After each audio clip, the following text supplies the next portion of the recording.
Su Excelencia el Presidente de la República, Nayib Bukele.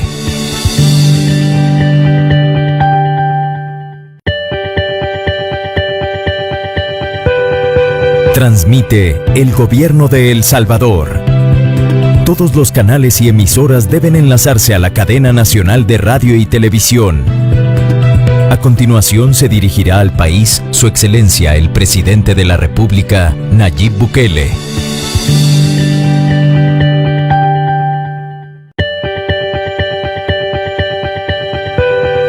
Transmite el Gobierno de El Salvador.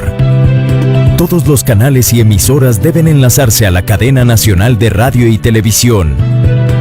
A continuación se dirigirá al país Su Excelencia el Presidente de la República, Nayib Bukele.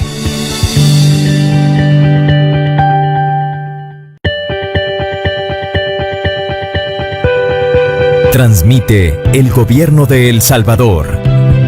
Todos los canales y emisoras deben enlazarse a la cadena nacional de radio y televisión. A continuación se dirigirá al país Su Excelencia el Presidente de la República, Nayib Bukele.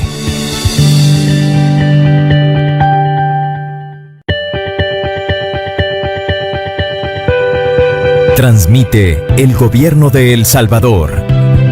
Todos los canales y emisoras deben enlazarse a la cadena nacional de radio y televisión. A continuación se dirigirá al país Su Excelencia el Presidente de la República, Nayib Bukele.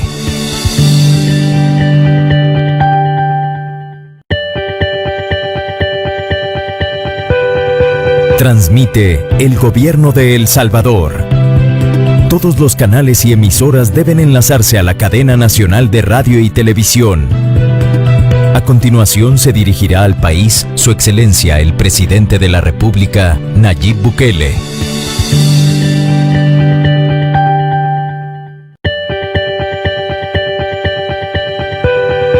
Transmite el Gobierno de El Salvador. Todos los canales y emisoras deben enlazarse a... Se dirige a la nación el Presidente de la República, Nayib Bukele. Pueden tomar asiento, por favor, muchas gracias.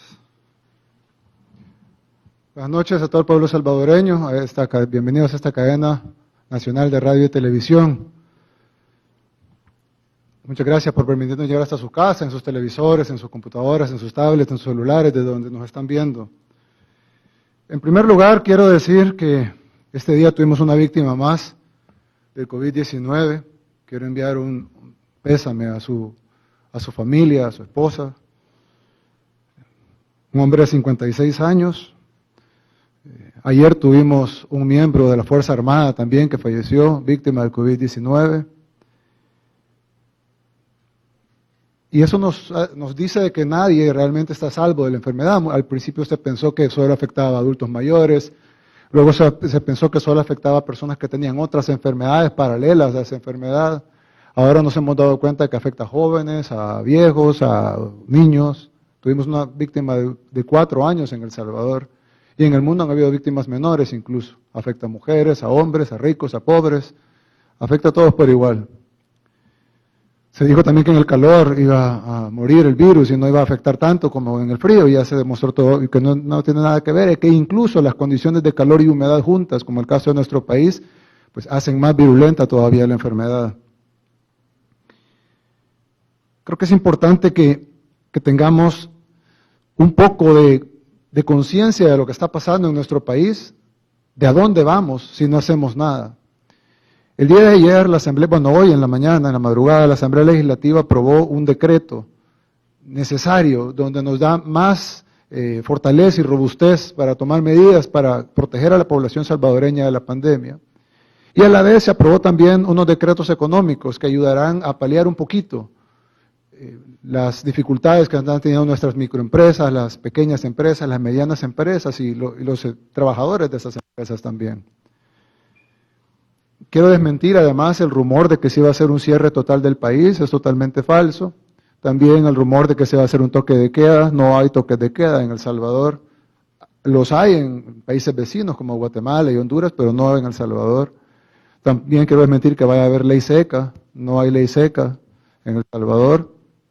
Y también quería desmentir que tampoco vamos a tener que no se pudiera comprar comida o que no se pudiera comprar alimentos. Lo que sí vamos a hacer son algunas restricciones para que se cumpla la cuarentena como se debe hacer, y vamos a endurecer algunas de esas restricciones para el bien de todos, pero en ningún momento para que a nadie le falte el alimento, los medicamentos, o hacer toques de queda o cierres totales del país, que son, pues obviamente, no ese ha sido el objetivo, y lamento mucho que haya habido una campaña sucia detrás, tratando de detener las cosas que nuestro país necesita. Al final de cuentas, lo que estamos haciendo no es a gusto de nadie. Yo creo que no hay ningún presidente en el mundo que quiera tener a su población encerrada en la casa. Simple y sencillamente es la mejor forma de combatir el virus, es quedándonos en casa. Todas las medidas adicionales, como el distanciamiento social, el uso de mascarillas, ahorita no lo estoy utilizando es para que poderme dirigir a la nación, pero como pueden ver todas las están utilizando, y así debe de ser, sobre todo cuando hay más gente. Pero incluso estas medidas de distanciamiento social, las mascarillas no son suficientes. La única medida suficientemente segura es quedándose en casa. Esa es la única.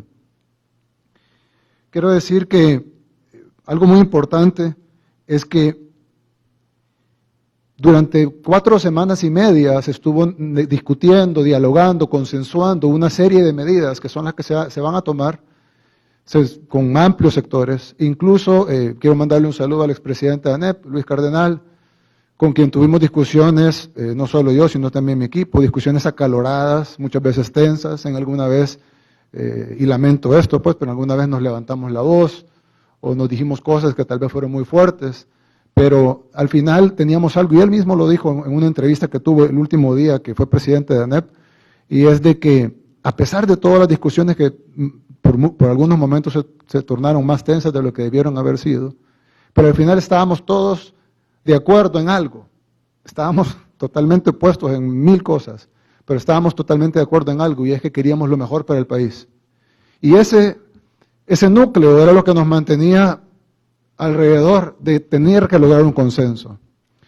Ese consenso costó 3 semanas, estaba listo para el jueves de la semana antepasada, esta cadena estaba programada para el jueves de la semana antepasada, luego se movió para el viernes de la semana antepasada, luego se movió para esta semana porque lamentablemente los grupos parlamentarios no necesariamente estaban de acuerdo con lo que habíamos llegado, con constitucionalistas, con el fiscal general de la República, con la empresa privada, con el gobierno, con otros sectores de la sociedad.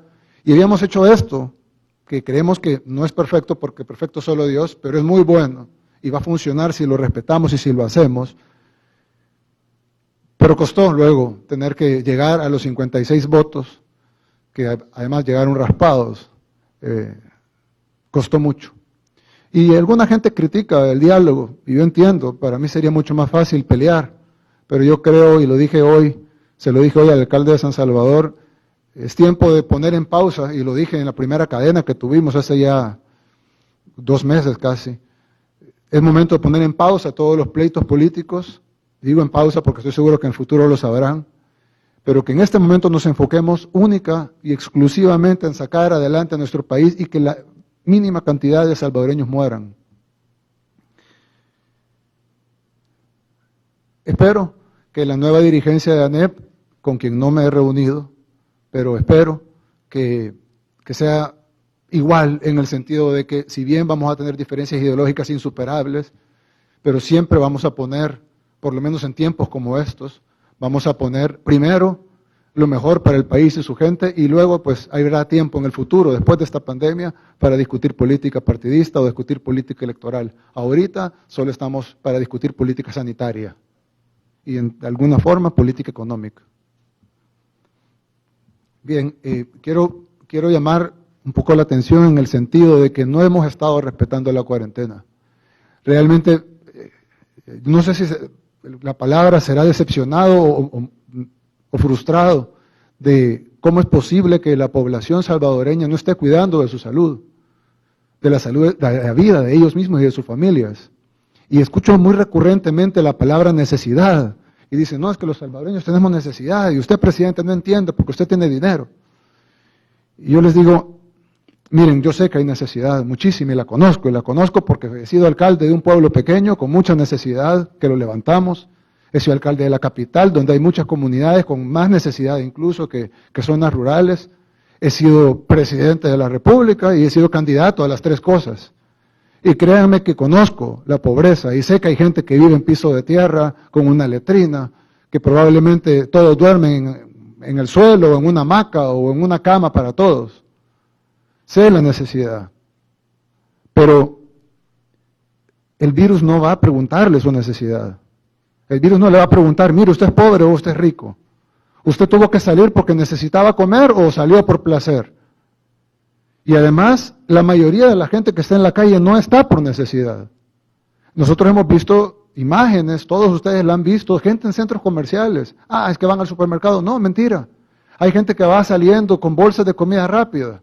No tengo nada en contra de comida rápida, tengo muchos amigos dueños de restaurantes de comida rápida, pero no necesitan ir a un centro comercial a comprar comida rápida. Hay gente que va, y lo peor que en las imágenes, y se ven con mascarilla, no son imágenes viejas, son imágenes actuales. Y van con niños, va toda la familia, va el esposo, la esposa y los 3 niños, a comprar comida rápida a un mall. Entonces, gastar $30 en comida rápida, eso no es necesidad, con $30 se puede comprar 45 libras de frijol, de arroz. Se compra un almuerzo de comida rápida, a lo cual tiene derecho, pero y ni siquiera va una persona a comprarla, va toda la familia. Se ven los parqueos llenos de los centros comerciales, las calles llenas. ¿Acaso la necesidad cambió? ¿Acaso alguien que tiene un carro de lujo tiene que andar en la calle para comprar algo? Es decir, ahí hay imágenes que estamos viendo, miren esa cantidad de carros, realmente esa cantidad de carros, esa cantidad de gente, todos es por necesidad, algunos pues estarán, como ellos 2 tal vez están esperando un bus, pero hay gente tomando una fotografía, realmente necesitamos tomar fotografía, dormir en la calle, comprar chancletas, platicar con los amigos, car wash, necesitamos estar lavando el carro. ¿Alguien necesita lavar el carro ahorita, estar en el celular, cortándose el pelo, comprando ropa? ¿Alguien necesita comprar ropa? ¿Para qué? ¿Para salir? ¿Para que le vean la ropa nueva? ¿En tiempos de pandemia? Y el problema va a ser, y esta no es gente mala, es gente buena, son salvadoreños honrados, trabajadores, que están en la calle. Yo no estoy en contra de ellos, es la gente por la que trabajo, la gente por la que nos hemos desvelado todos los días. Hoy ni siquiera me desvelé, hoy prácticamente nos fuimos corridos porque la plenaria terminó a las 4 de la mañana y luego nos quedamos comentando la plenaria y luego se hizo de día y pues ya tocó trabajar. Hemos estado trabajando por ellos mismos. No es un reproche a su trabajo, no es un reproche a los cargos, no es un reproche a la gente que tiene una barbería que trabaja honrada para ganarse el pan con el sudor de su frente, al contrario. Un aplauso a ellos. Pero está llevando a la muerte a su casa. Porque lo que va a pasar es que probablemente el barbero tiene COVID y llega alguien a cortarse el pelo, porque quiere cortarse el pelo, tal vez lo tenía muy largo, y luego va a ir a su casa y va a contagiar a su familia. Y cuando esté muriendo y cuando no tenga aire, no le va a decir a la enfermedad COVID, detente, yo tengo necesidad, yo tenía que cortarme el pelo. Yo solo salí un ratito, así que no me mates o no me quites el aire. O cuando el ventilador no sea suficiente, no tengamos suficientes ventiladores, va a decir, no, pero no hay problema porque yo salí con una justificación. O el gobierno no sabe mi necesidad, o tengo que pagar, en el caso del barbero, tengo que pagar el alquiler de la barbería o el recibo de energía eléctrica, o tengo cuentas que pagar. No es que nadie está discutiendo con nadie la necesidad de lo que dice, o la verdad. Nadie está discutiendo con nadie eso. El punto es, ¿usted cree que la enfermedad lo va a perdonar por eso? ¿Usted cree que la enfermedad le va a decir, sí, tiene razón, usted salió por necesidad? Usted salió porque ya no aguantaba el encierro. Usted salió porque tenía que ir a comprar comida. Dicen, es que si no me muero de COVID, me muero de hambre. Todas las personas que salen, usted, amigo que nos está viendo, cuando ha salido, todas las veces que ha salido por hambre. Hágase una pregunta usted mismo, si la respuesta es sí, ha salido por hambre, ok, ignore lo que le estoy diciendo. Si salió por hambre, olvídese, ahí tiene toda la razón. Pero todos salieron por hambre. Todas las veces que usted salió por hambre.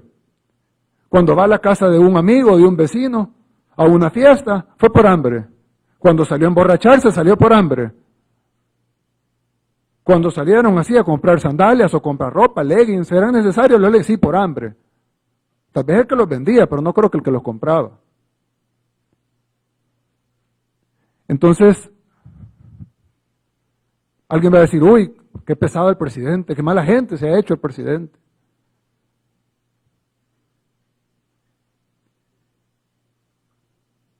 Yo creo que ya están aburridos de ver las imágenes de Italia, de ver las imágenes de España, de ver las imágenes de Estados Unidos, de ver las imágenes de Ecuador, porque se las mostramos en cadenas anteriores. Quiero mostrarles otras imágenes de México. No habían visto imágenes de México, creo. Y no es algo en contra, como me han reclamado de otro gobierno, no es en contra de ningún gobierno. Continúan es simplemente porque nadie. Estos Y detenidos así como se no sumaron. perdona a México, no va a perdonar a El Salvador y no va a perdonar a Guatemala, ni a Honduras, ni a ningún país de Latinoamérica. Si tienen el video de México, por favor. Este es un video de un hospital en México. Al ser intervenidos No, perdón, eso horas no. antes Bueno, del vean toque este de video. queda, al estar en la calle sin documentos. La situación de Ecuador va a castigar con cárcel a los contagiados con este brote que violaron o violen la cuarentena. Ha sido la ministra del Interior de ese país la que ha anunciado pueden volver a poner el esta video del medida, inicio, por precisando favor, que esas personas con sonido. Bien, vecinos de San Juan del Lurigancho continúan sin el toque de queda, sin obedecer. Estos detenidos se sumaron a las 200. Sí, a las 200 personas, entre hombres y mujeres, que llenaron la canchita de fútbol de la comisaría Santa Elizabeth al ser intervenidos horas antes del toque de queda, al estar en la calle sin documentos. La situación de Ecuador va a castigar con cárcel a los contagiados con este brote que violaron o violen la cuarentena. Ha sido la ministra del Interior de ese país la que ha anunciado esta medida, precisando que esas personas ya están identificadas. Como si no estuviera pasando nada. En República Dominicana, el hallar a un grupo de personas en una fiesta hizo que las autoridades no solo detuvieran a estas personas, sino que como castigo recorrieran diversas calles limpiando. En Honduras, varios efectivos tuvieron que usar la fuerza con este hombre. Es injusto porque yo voy a la iglesia, mi güey, y tengo a mis hijos de mantener, señor. Haciendo ejercicios y entonando consignas, la policía de Venezuela castigó a quienes fueron hallados en la calle, sin acatar la cuarentena. Sin embargo, hay otros que fueron a las playas en Brasil, como estos jóvenes que manifestaron que les nieguen hacer deporte es tonto. Sin duda, quienes no acatan esta cuarentena pasan no solo a ser vistos a nivel mundial, sino que serán recordados por exponer a miles de personas al peligro. Tenemos a más de 600 personas que luchan contra el coronavirus, pero superamos los 20.000 detenidos por no cumplir con el aislamiento social y el toque de queda. Por eso las autoridades han impuesto curiosos escarmientos a los que no cumplen la ley. Muchos de estos faltosos, por querer estirar las piernas, han tenido que someterse a arduos ejercicios y, por supuesto, al ridículo público.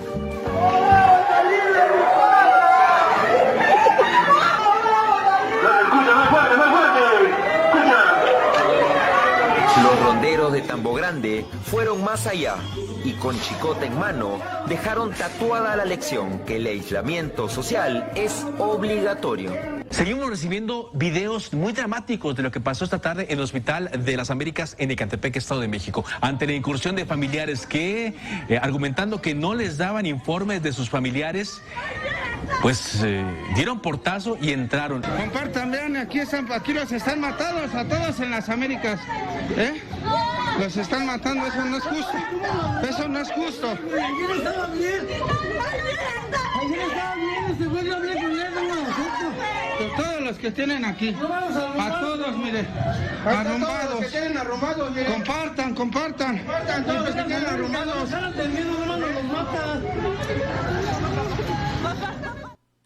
Bien, vecinos de San Juan del Creo que seguía un video de Perú. Por favor, si pueden poner el video de Perú. Este video de Perú, bien. El último video que vieron fue de México, de un hospital en el Estado de México, en donde los familiares querían información de sus seres queridos. Pues evidentemente el caos que había ahí no es culpa del gobierno o culpa del hospital, simplemente es culpa de que se sobresaturó, de que el sistema colapsó. Los familiares entraron a la fuerza y luego se encontraron con todos los cadáveres adentro. Y el sistema de salud de México es inferior al nuestro. Tenemos más capacidad nosotros, tenemos más recursos, tenemos más dinero. ¿Qué va a pasar cuando tengamos el nivel de avance del coronavirus que tiene México, lo tengamos nosotros? Entonces vamos a querer saber cómo están nuestros familiares adentro del hospital. Vamos a querer entrar a la fuerza. porque no nos dan información, porque todos los doctores y los enfermeros y las enfermeras están atendiendo a los que todavía se pueden salvar. ¿Y qué va a pasar cuando rebalsen las morgues, como está pasando en Perú? Lástima que no estaba el video, es de una morgue rebalsada.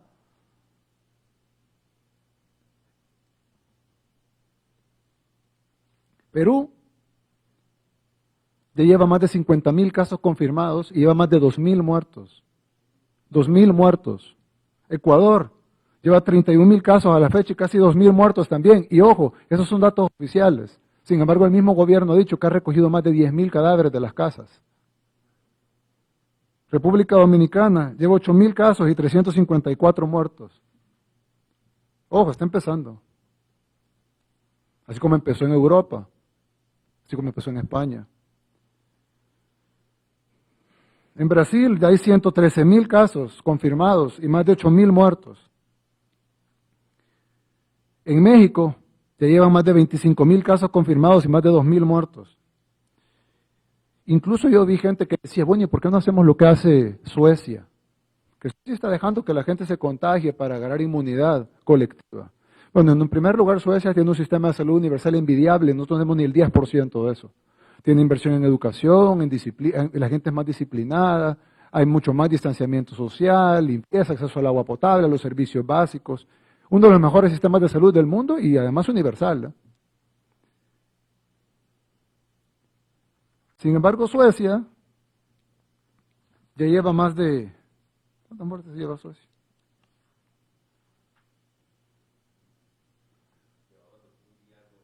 Llevaba 2,000...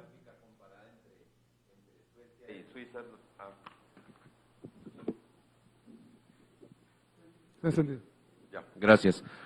Llevaba algo de, o sea, estaba viendo unas gráficas, presidente, de comparación entre Suiza y Suecia, precisamente por esto, y las curvas son completamente diferentes, y es como usted dice, o sea, a pesar de la capacidad que tienen, no han logrado controlar la cantidad de personas fallecidas. Ahora le puedo confirmar los números, pero iban por 2,000 o algo así de fallecidos. 2,000 y pico de fallecidos en Suecia, cuando tienen un sistema de salud que ya quisiéramos nosotros tener el 10% de eso. Y no lo tenemos. No tenemos el 10% de eso. Entonces,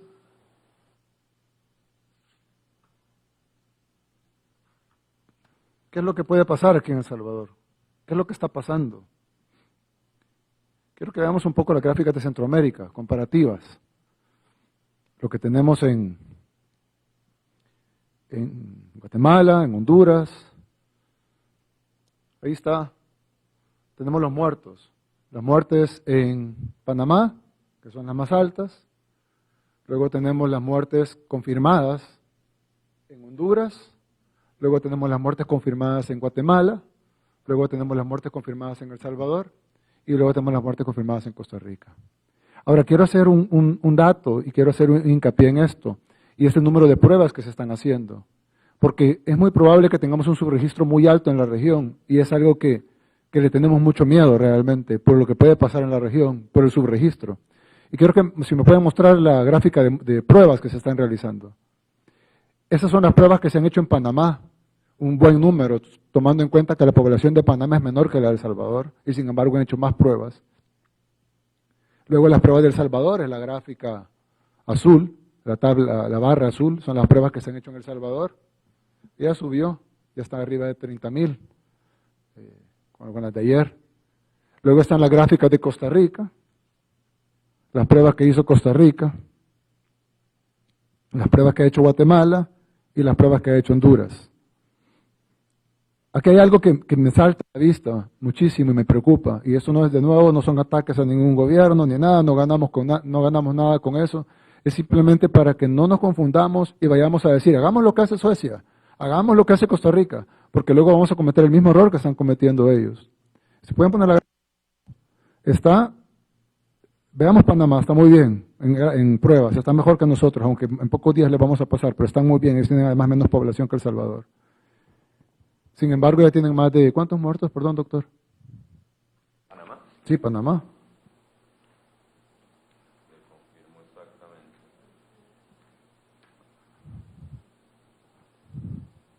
Panamá tiene 7,400 casos y Panamá tiene 7.200 casos y tiene 203 fallecidos.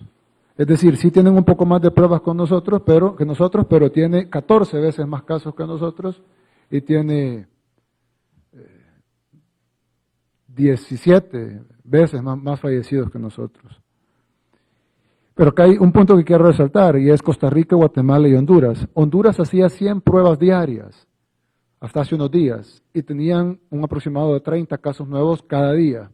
Subieron a 300 pruebas diarias por día y están teniendo 100 casos nuevos diarios. Es decir, si hicieran el número que hace El Salvador, probablemente pasaran a tener 500 a 600 casos nuevos diarios, si hicieran el número de pruebas que existen aquí. Entonces el subregistro de casos, Costa Rica, por ejemplo, Costa Rica empezó a hacer una cantidad de pruebas excelente. De hecho, dicen que la capacidad de Costa Rica es de 2.500. Sin embargo, últimamente está haciendo 160 pruebas, 130 pruebas. Yo digo, ¿por qué no hacen las 2.500? Ellos tendrán sus razones, son un país soberano y tomarán sus decisiones y sabrán cómo llevan su respuesta a la pandemia. Pero si nosotros en lugar de hacer 1.600 pruebas hiciéramos 160, pues en lugar de tener los 32 casos de ayer hubiéramos tenido 3. Y entonces dijéramos, solo son 3 casos, ya bajamos la curva, ya estamos bien, hay más curados que casos nuevos, hay menos casos activos que casos recuperados. Claro, si estamos haciendo menos pruebas. Pero ese es pan para hoy, hambre para mañana, porque lo que está pasando es que no van a encontrar los casos, no van a aislarlos, no van a aislar los nexos, ¿y qué va a pasar cuando se rebalse? Y eso también genera un subregistro en los muertos, porque cuando llega un paciente rápido a un hospital y fallece de neumonía o de paro respiratorio, de paro cardiovascular o de insuficiencia renal aguda combinado con paro respiratorio, se registra así si no se ha hecho prueba de COVID. Pero si se le hace prueba de COVID y resulta positivo antes de que fallezca, se le pone fallecido por COVID. Nadie hace pruebas o pocos hacen pruebas a los cadáveres y por lo tanto se puede dar un subregistro. Sobre el tema de subregistros, el New York Times hizo un estudio.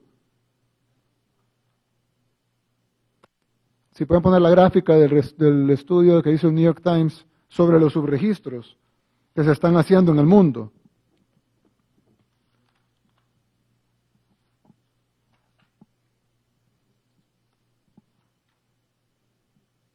¿Se puede poner la gráfica, por favor, del estudio del New York Times, donde están todos los casos confirmados de acuerdo a ellos y los casos reales? Y la diferencia entre los casos reales estimados por el estudio que hizo este grupo de científicos versus los casos reportados por esos países.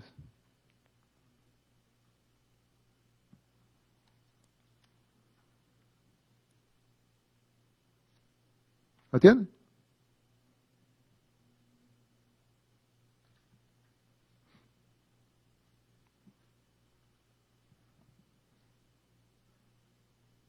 Ahí. No, esta no, es esta de la muerte confirmada. Igual podemos hablar de esta que es importante. Estos son las muertes confirmadas por cada 1.000.000 de habitantes. Porque hay gente que dice, bueno, pero probablemente hay países que tienen más muertos, pero es porque tienen más población. Entonces veamos la cantidad de muertos confirmados por cada 1.000.000 de habitantes, la cual pues nos da una proporcionalidad. ¿Sí me puedes pasar esa gráfica? Porque está en la pantalla.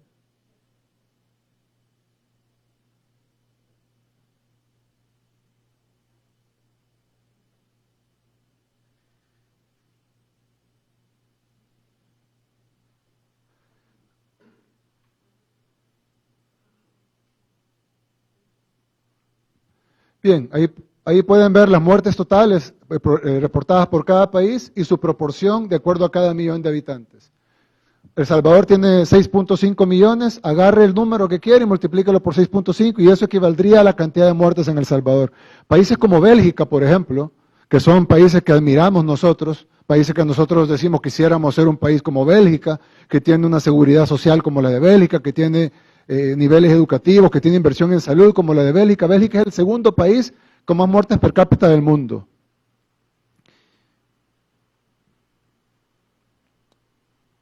Veamos la tabla de Latinoamérica. Muertes confirmadas por millón de habitantes ocasionadas por el COVID-19 en Latinoamérica. Ahí está, por cada millón en Ecuador, por cada millón en Panamá, por cada millón en Perú, por cada millón en Brasil. Ahora multiplica eso por la cantidad de millones de habitantes que tiene Brasil, por cada millón en República Dominicana. Entonces nos damos cuenta de que el problema ya no es un problema de Europa, ya no es un problema de Asia, ya no es un problema de Estados Unidos, es un problema que está aquí enfrente, alrededor de nosotros. Y no lo queremos ver, y no lo queremos asumir, y no entendemos que estos problemas además están iniciando. Yo les pedí un cálculo, que me sacara un cálculo, de cuántas muertes habían en el mundo hace 2 meses. Hace 2 meses. Esto es lo mismo, la cantidad de muertes por millón de habitantes. Ahí pueden hacer la comparación, el país que más tiene, luego va Bélgica, que es el segundo país, luego va Andorra, España, Italia, el Reino Unido, que además ya le pasó, ojo, el Reino Unido en cantidad ya le pasó a Italia. En cantidad por millón de habitantes está abajo, pero en cantidad total ya está por encima de Italia. Luego va Francia, luego está el promedio mundial, que está justo antes del Salvador, y luego está El Salvador, que esa es la cantidad de muertes por cada millón de habitantes que tiene El Salvador, muy aún por debajo, muy por debajo del promedio mundial, pero no queremos estar en ese promedio mundial. Yo les pedí un cálculo, que era cuántos muertos tenía el mundo hace 2 meses, el 5 de marzo, y cuántos muertos tiene ahora el mundo, el 5 de mayo. Entonces, eso nos da una imagen de que cuando hace 2 meses la gente decía, no, si solo son tantos muertos, si lo comparamos con la gripe, lo comparamos con una influenza normal, lo comparamos con los accidentes de tránsito, esto es un problema pequeño, no tenemos que preocuparnos tanto, no seamos tan alarmistas, solo son tantas muertes, pero miremos la progresión en 2 meses. Y luego les pedí, ahora denme los números de muertos en el continente americano, en toda América, ver en el 5 de marzo versus la cantidad de muertos al día de hoy, 2 meses después. Y podemos ver la diferencia entre... Podemos ver la diferencia entre una cantidad de hace 2 meses y la cantidad de ahora.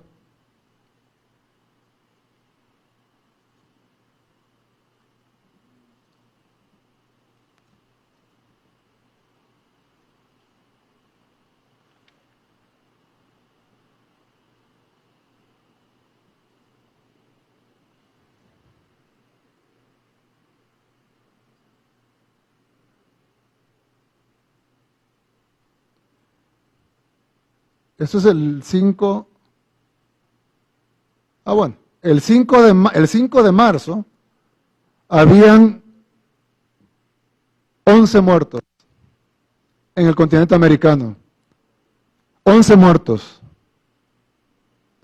El 5 de mayo, 2 meses después, solo 60 días de diferencia, hay 87,000 muertos. Pasamos de 11 a 87,000 en 2 meses. Entonces ahora pregúntense cuánto va a pasar en 2 meses más. Si la progresión es exponencial, geométrica o aritmética, la que usted quiera, pero pasamos de 11 muertos hace 2 meses a 87,000 muertos en el continente americano ahora. Ahora hagamos la proyección, la que usted quiera, la puede hacer aritmética, la puede hacer, algunos dicen exponencial, otra la puede hacer geométrica, logarítmica, como usted quiera. Ponga la proyección que quiera. ¿Cómo estaremos dentro de 2 meses en el continente americano? Y eso es lo que me preocupa. Y ahora les quiero explicar qué es lo que está pasando más en El Salvador. Si me van a poner la presentación que tengo aquí, por favor. Si ustedes ven, esto ya se lo he explicado de la fase 2, no se preocupen, no lo voy a explicar de nuevo. Ya lo han visto antes. El problema es el siguiente. Con el EISA encontramos los casos. María, José, Pedro, ya está meme de Pedro. Y cada uno tiene sus nexos. Vamos a hacer los de José para que no la agarren con Pedro.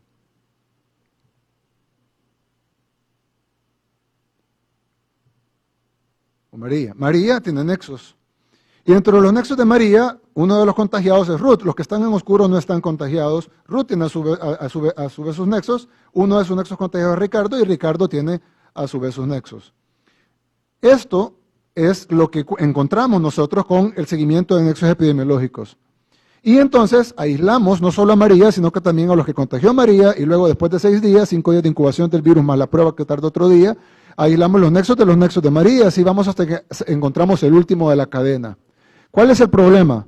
Que en los últimos días han estado apareciendo casos en Turín, en Tepetitán, en San Miguel de Mercedes, en San Pablo Tacachico, etcétera, y de repente encontramos que son nexos desconocidos, es decir, encontramos personas que aparentemente no tienen una cadena epidemiológica, evidentemente la tienen, es simplemente que no la conocemos.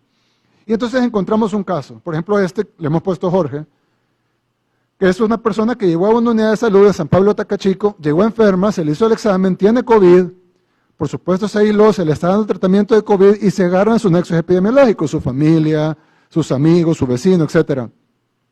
Bien, ¿cuál es el problema? Jorge es un agricultor, no sale del municipio, nadie lo llegó a visitar de otro municipio o fuera del país. Entonces, ¿qué pasa con Jorge? ¿Quién contagió a Jorge? Evidentemente fue alguien más de San Pablo Tacachico, pero no lo sabemos. Eso nos dice que hay casos que no estamos detectando aún con la gran cantidad de muestras que estamos haciendo. Entonces, ¿qué nos dice eso? Nos dice que hay, y esto es hipotético hacia atrás, una cadena de nexos hacia atrás.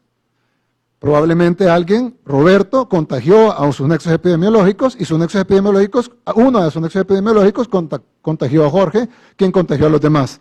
Pero ¿dónde está el problema? Que nosotros tenemos que encontrar primero de Jorge, cuando hacemos los nexos, tenemos que ir encontrando hacia atrás. Y si en uno de los nexos epidemiológicos de Jorge encontramos a Iliana, que fue quien la contagió, o a Eduardo, que tal vez no contagió a Jorge, pero estuvo en el círculo social de Jorge, el cual se contagió también de la misma persona que contagió a Iliana, tal vez podamos encontrar a Roberto. Y Roberto sí podemos saber de dónde fue contagiado, ya sea es un trabajador de la salud, o él sí va a San Salvador, o él sí fue visitado o viajó. Y entonces podemos encontrar los nexos epidemiológicos y por ende encontrar a quién contagió no solo Jorge, sino a quién contagió Miguel y a quién contagió Eduardo. De esta manera podemos encontrar las cadenas epidemiológicas del virus, pero si no, no podemos encontrarlo. Y la clave aquí es si el contagio es más rápido o el contagio es más lento que el virus, que el EICE. Si nosotros tenemos un contagio más rápido, el EICE va a ir corriendo, tratando de aislar los nexos y contenerlos, como lo estamos haciendo, pero el COVID va a ir más rápido que nosotros. Y pues, por simple lógica y sentido común, cada vez van a haber más enfermos, cada vez va a crecer más la enfermedad y cada vez vamos a ir perdiendo la batalla inexorablemente. Vamos a aislar uno, pero van a haber más, vamos a aislar otro, pero cada vez van a ir más. Entonces nosotros vamos aislando, pero el virus va creciendo más rápido de lo que nosotros podemos aislar. Y entonces, a pesar que nosotros vamos trabajando, el virus nos va a terminar ganando la batalla. Entonces necesitamos tener un contagio más lento. El EICE no puede ser más rápido, es decir, vamos a tratar, vamos a meterle más recursos, más gente, pero tiene un límite. Pero para que el EICE pueda ser más rápido que el COVID, la única forma es que nosotros podamos aislar los nexos más rápido que el virus. Entonces el virus va creciendo, pero nosotros vamos aislando también. Y logramos aislar a todos antes de que el virus crezca. Si lográramos esto, el virus se detiene en El Salvador. Pero para esto el contagio del virus tiene que ser más lento que nuestro trabajo de aislamiento de nexos epidemiológicos. Y esto no está pasando ahorita. Al contrario, si ustedes ven, hay una aceleración de casos diarios. Cuando reportamos nuestro primer caso en marzo 19, el siguiente día reportamos 1, el siguiente día reportamos 3 y así. Ustedes pueden ver la gráfica en la pantalla. Luego reportamos 3, 5, 9, 13, 30, 41, 62. Estos son casos nuevos, o sea, hay que ir sumando los casos con el anterior. O sea, es decir, son los casos totales, perdón. 41, 62, 78, 118. Pero si ustedes se fijan, en los últimos días hemos ido creciendo mucho más de lo normal. Y tenemos ahorita 587 casos más de lo que esperábamos tener hace 3 días en el día de hoy. Es decir, el virus se está expandiendo mucho más rápido que nuestra capacidad de contención del virus. Entonces, si nosotros seguimos conteniendo el virus a este nivel más lento que el contagio del virus, es como tratar de sacar agua del mar con cubetas, como querer vaciar el mar con cubetas. No importa que metamos 4 cubetas, 10 cubetas, no importa que saquemos el agua del mar siempre nos va a ganar. Pero si nosotros, en este caso, hacemos que el contagio del virus baje, entonces vamos a poder ir aislando y vamos a lograr lo que queríamos lograr. Aquí le mostraba las tasas de contagio. Somos el país de Centroamérica con menos casos. Aquí no está Panamá, pero Panamá tiene muchos más casos que todos nosotros juntos. Así que obviamente, pues si lo pusiéramos también estaría muy por encima. No está Nicaragua porque pues nadie está tomando en cuenta Nicaragua para cifras. Pero si vemos el caso de Honduras, pero insisto, la cantidad de pruebas es mucho menor a la de nosotros y los casos reales en Honduras deben de estar muy por encima de lo que están reportando. Costa Rica nos daría la falsa impresión de que han aplanado la curva, pero realmente solo han bajado la cantidad de pruebas. Si nosotros medimos la cantidad de pruebas que hacían al principio con la cantidad de pruebas que están haciendo ahora, que están haciendo números incluso más bajos que los de Honduras, teniendo capacidad de hacer 15, 20 veces más de las que están haciendo, pues evidentemente Costa Rica lo único que está haciendo es haciendo menos pruebas, como que nosotros a partir de mañana, en lugar de hacer 1.700 pruebas, hiciéramos 100. Y entonces mañana, en lugar de tener 40 nuevos casos, vamos a tener 4. Y así va a parecer que aplanamos la curva cuando en realidad solo tomamos una decisión política de hacer menos pruebas. Pero eso lo que nos impediría ser más rápido que el virus y nos impediría contener los casos antes de que contagien más gente. Como dije hace un rato, pan para hoy, hambre para mañana. Porque los casos, al final de cuentas, hay un porcentaje que se termina enfermando de gravedad y hay un porcentaje que se termina falleciendo y esos son vidas humanas, lo hayamos registrado en la curva o no lo hayamos registrado en la curva. Ahí quiero mostrarles un video de cómo empezaron a crecer los casos registrados y publicados. Y como pueden ver, empezó con China, no habían casos en otros países. Y luego empezaron los demás, Italia, Estados Unidos, Ecuador, México, Costa Rica, Honduras. Nosotros recuérdense que fuimos de los últimos, Guatemala, El Salvador. Y si pueden ver, El Salvador ha ido incrementando su capacidad de hacer pruebas y ahora seguimos estando abajo de Costa Rica, abajo de Honduras y abajo de Guatemala, pero estamos haciendo muchísimas más pruebas y por lo tanto vamos a encontrar más casos. Porque no vamos a tomar la decisión política de hacer menos pruebas para sentir que estamos bajando la curva, cuando en realidad la curva va a aumentar no por lo que nosotros decidamos, sino por lo que la enfermedad se está contagiando.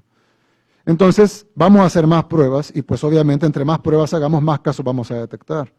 Pero también más casos vamos a poder aislar y más gente vamos a poder tratar a tiempo. Dicho eso, ustedes ya saben las medidas normales, el cumplimiento de la cuarentena domiciliar obligatoria, cumplir las medidas sanitarias, el distanciamiento físico y el uso de la mascarilla todo el tiempo.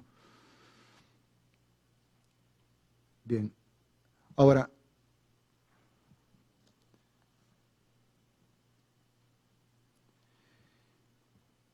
estamos haciendo lo más que podemos como gobierno, no solo en el aislamiento de los casos. Hay gente que dice, ¿por qué se tardan tanto en el hospital de Cifco? Ya debería estar listo.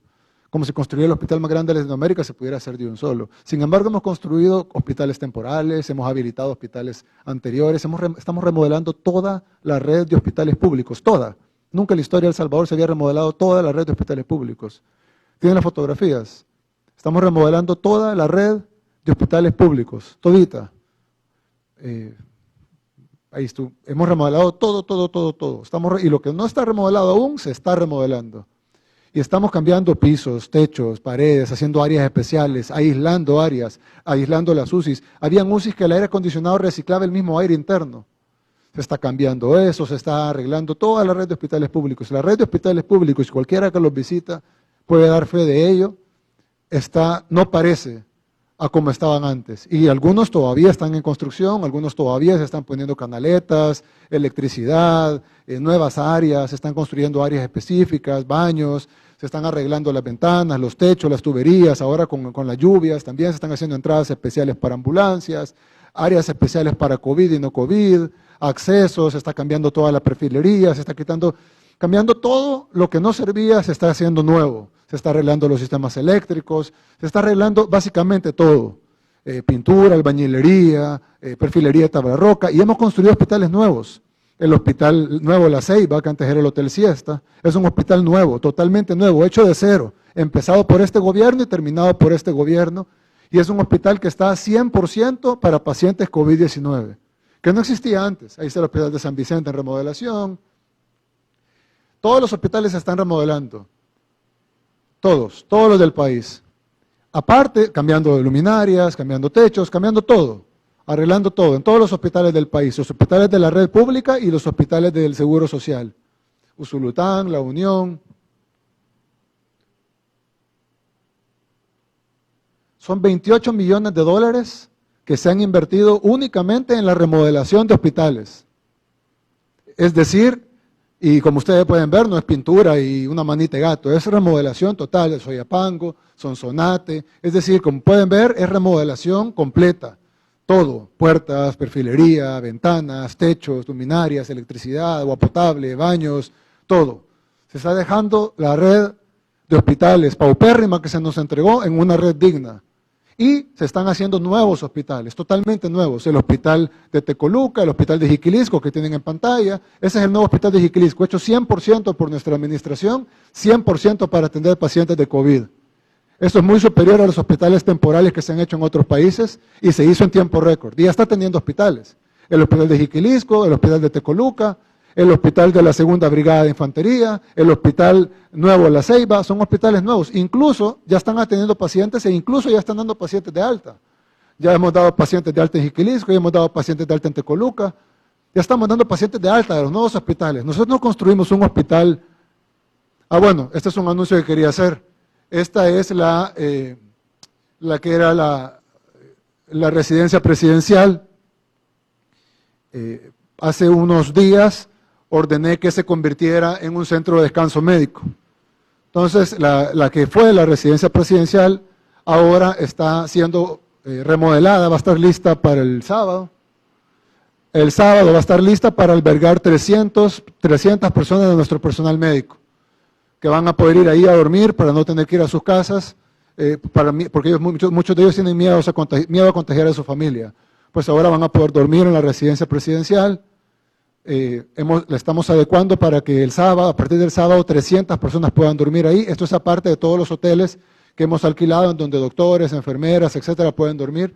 Pero la residencia presidencial va a ser utilizada para que nuestro personal médico pueda dormir ahí y no tenga que ir a su casa por si tiene miedo de contagiar a su familia. Evidentemente tenemos que tomar todas las medidas para que no se contagien, ellos también. Pero hemos hecho hospitales nuevos, mucho mejores que cualquier hospital temporal que se haya hecho en otro país. Y están ya funcionando. Y son hospitales muy dignos y muy bonitos. Y además hemos arreglado la red de hospitales públicos. Pero ¿qué va a pasar cuando se llenen? Ya se llenó el Hospital de San Rafael, que es nuestro hospital principal ahorita. Tenemos otros hospitales dedicados únicamente para COVID, como el Hospital Amatepec, el Hospital de Lis de San Miguel, el Hospital Saldaña. Son solo para COVID. También tenemos solo para COVID el Hospital de Jiquilisco, el Hospital de Tecoluca, el Hospital La Ceiba, el Hospital de la Segunda Brigada de Infantería en el aeropuerto de Comalapa. Pero cuando se llenen todos estos, ¿qué vamos a hacer? Vamos a tener que usar la red pública, la que ustedes ven que hemos remodelado con esos 28 millones de dólares. Entonces vamos a utilizar el Hospital San Juan de Dios, el Hospital de San Vicente, todos los hospitales. ¿Y qué va a pasar cuando se llenen todos los hospitales? Entonces va a entrar CIFCO 1. ¿Qué es CIFCO 1? Es el pabellón centroamericano, el grande, donde van a estar 300 unidades de cuidados intensivos, nuevas, cuando El Salvador tenía 100 en total. Luego, cuando se acabe eso, vamos a tener CIFCO 2, que son 300 nuevas unidades de cuidados intensivos. Y cuando se acabe eso, vamos a tener CIFCO 3, que es el que está fuera de CIFCO, que es la última línea de defensa, que son 2.000 camas y 300 unidades de cuidados intensivos, para hacer 1.000 en total en el país. Vamos a pasar de 100 a 1.000. ¿Pero qué va a pasar cuando eso se llene? ¿Cuántos casos, doctor Garzón, necesitamos aproximadamente, de acuerdo a las estadísticas mundiales, para llenar 1.000 unidades de cuidados intensivos? ¿Serán unos 20.000? El 5% de los pacientes van a cuidado intensivo, entonces si tenemos 100 pacientes tenemos 5, si tenemos 1.000 pacientes tenemos 50, si tenemos 10.000 pacientes tenemos 500. Y así, entonces 20.000 pacientes llenarían, perdón, 20.000 enfermos, 20.000 serían 1.000 pacientes de uso. Pacientes de uso. Y colapsaría aún CIFCO 3, colapsaría toda nuestra red de hospitales, incluyendo los nuevos, incluyendo los temporales, incluyendo las remodelaciones, las ampliaciones, incluyendo CIFCO 1, incluyendo CIFCO 2, incluyendo CIFCO 3. ¿Y después qué hacemos? ¿A dónde los ponemos? ¿A dónde los ponemos? ¿A dónde los atendemos?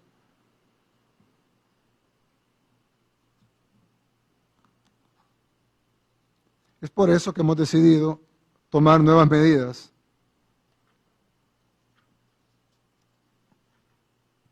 De ahora en adelante para la cuarentena.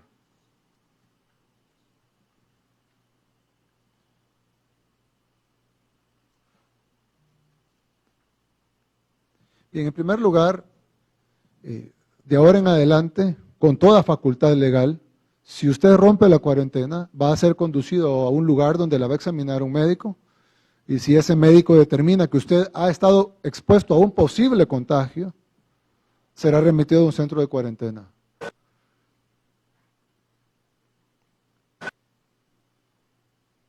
Lo otro es que ya no va a poder ir a comprar comida todos los días. En teoría antes, de todos modos era así. Pero es muy difícil para nuestra fuerza pública saber si estaba yendo a comprar comida o no estaba yendo a comprar comida, o si era la primera vez o si no era la primera vez. Entonces, de ahora en adelante solo va a poder ir 2 veces a la semana, de igual manera que antes. La diferencia es que ahora va a ser con el último número de su DUI. No empieza hoy ni mañana, sino que empezará el jueves. Mañana se publicarán los números de DUI que podrán salir qué días. Entonces, si su número de DUI termina en tal número, va a poder salir el lunes y el jueves. Si termina en tal número, saldrá martes y viernes. Si termina en tal número, saldrá miércoles y sábado. Si termina en tal número, saldrá tal día y domingo. Es decir, vamos a regular de acuerdo al número de DUI. No se podrá, los focos de infección más grandes, como los hemos visto, están en el área metropolitana de San Salvador, por lo tanto no se podrá transitar de municipio a municipio, es decir, no se podrá pasar de un municipio al otro. A menos, por supuesto, que tenga una carta de que va a laborar a ese otro municipio, pero no va a poder pasar para ir a comprar comida al otro municipio, ni para ir a la farmacia del otro municipio. Todos los municipios del área metropolitana de San Salvador tienen farmacias y todos tienen supermercados. Así que todos, ninguno tiene la excusa de tener que ir al otro municipio. Aparte de eso, con los alcaldes vamos a hacer controles especiales en los mercados, los cuales además tendrán las mismas reglas. Solo se va a poder salir 2 veces a la semana, de acuerdo a su número de DUI, durante 15 días.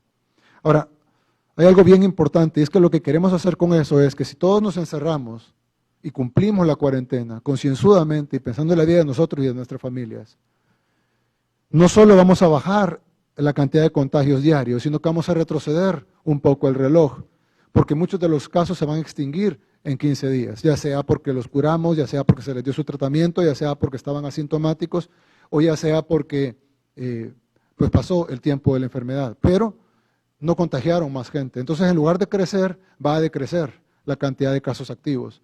Y por lo tanto, eso lo vamos a ver con la cantidad de contagios diarios. Y si logramos bajar sustancialmente la curva, dentro de 15 días después, vamos a poder empezar a abrir algunas actividades económicas, empezando por la industria, la agricultura ya está abierta,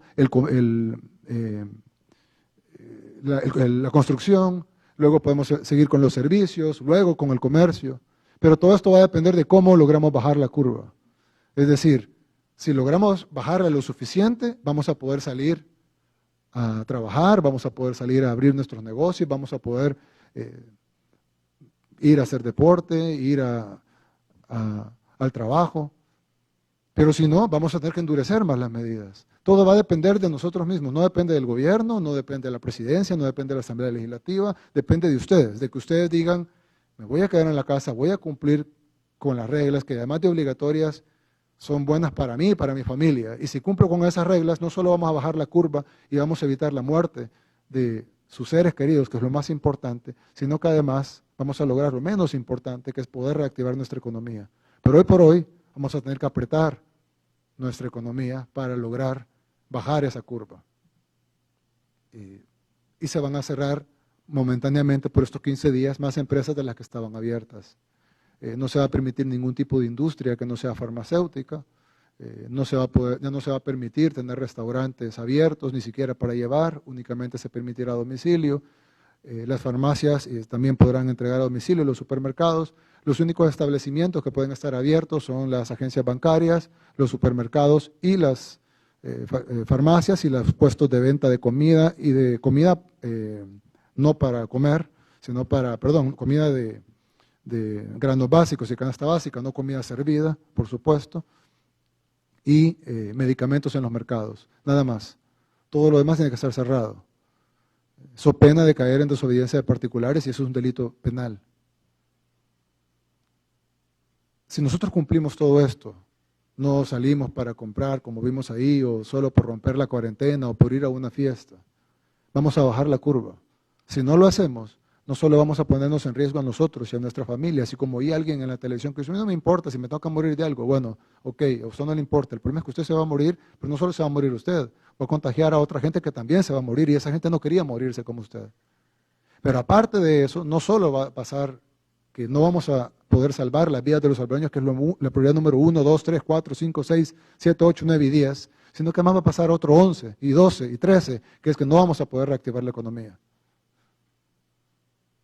Y el gobierno y el Ministerio de Salud tiene toda la facultad para ordenar el cierre de cualquier tipo de negocio, si considera que es lo mejor para la salud del pueblo salvadoreño. Así que bajemos la curva para salvar la vida y la salud de todos. Pero si no le interesa su salud, por lo menos hágalo por la salud de los demás. Y si no le interesa la salud de los demás, pues entonces hágalo por su economía. Porque si no, no vamos a abrir los negocios. Lo que vamos a hacer es cerrarlos más. Necesitamos bajar la curva, necesitamos bajar los contagios. Y entonces vamos a salvar la vida, vamos a salvar la salud, no va a colapsar nuestro sistema de salud de por sí débil y pequeño. No va a lamentarse de sus decisiones, pero aparte de todo eso, vamos a poder reactivar la economía poco a poco.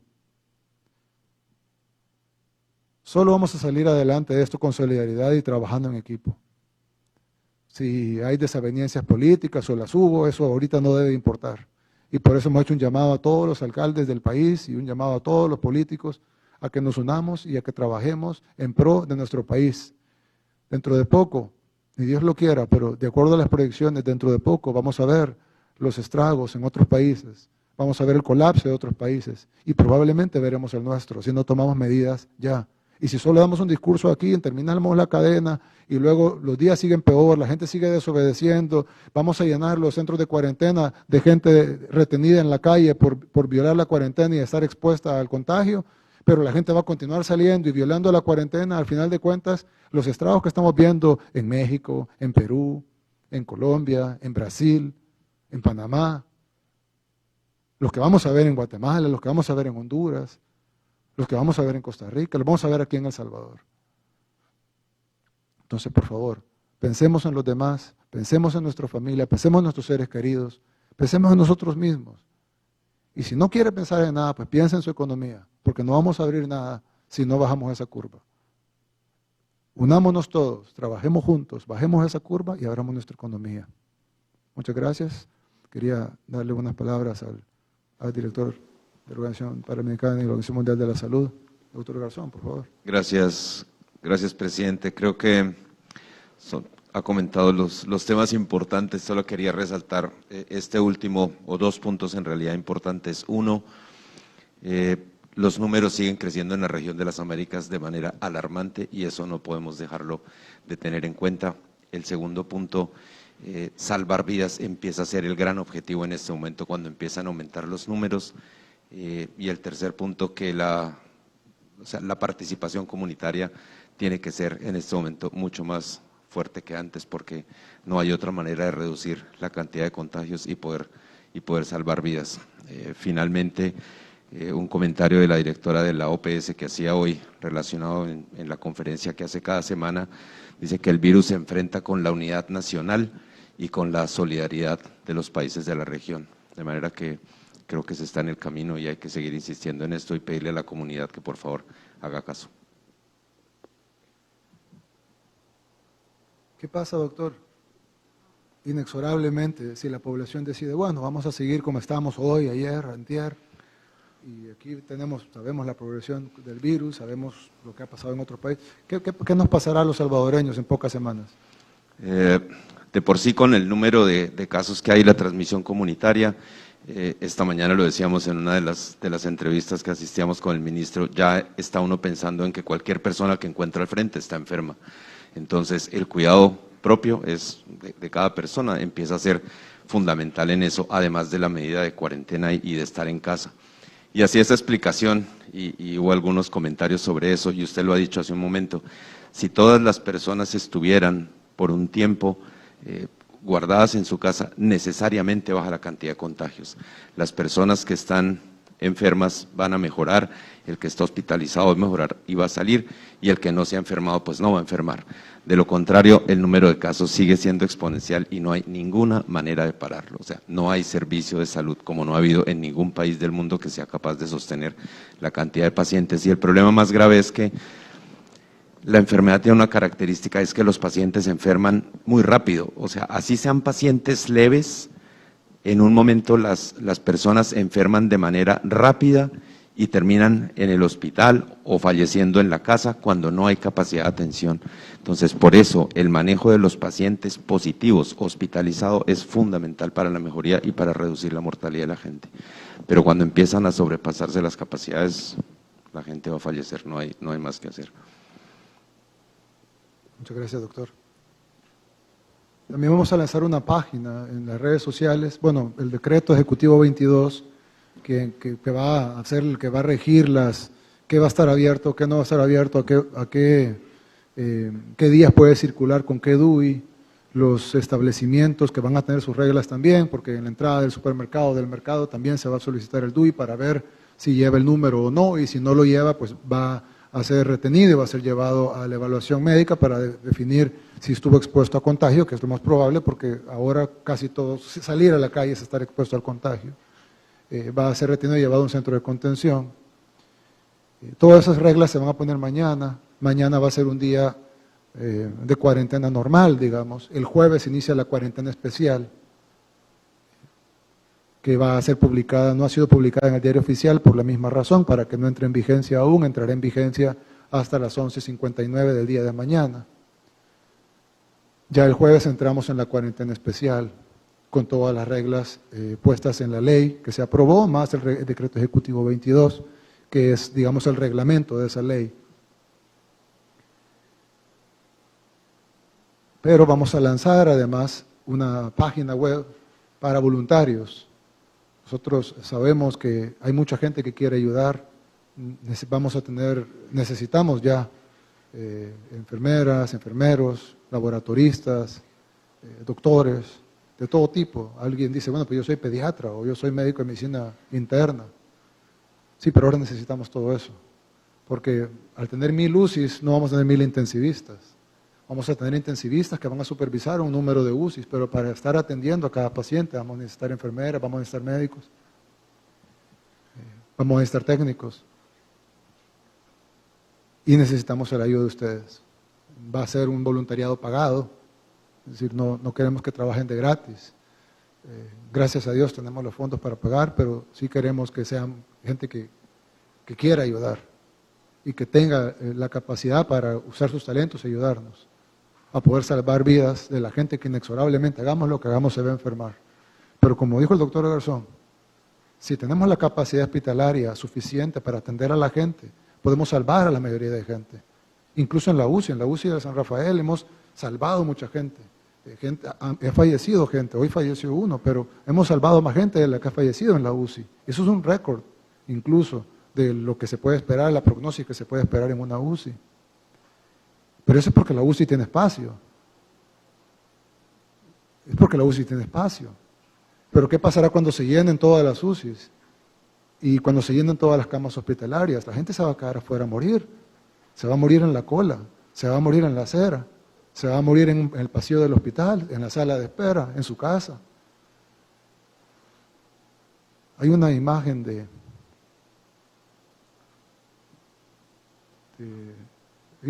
una fosa que están haciendo en Manaus, en Brasil. Esto es en Brasil. Si pueden poner la fotografía, perdón que los agarre desprevenidos, pero si pueden poner la fotografía de Manaus en Brasil.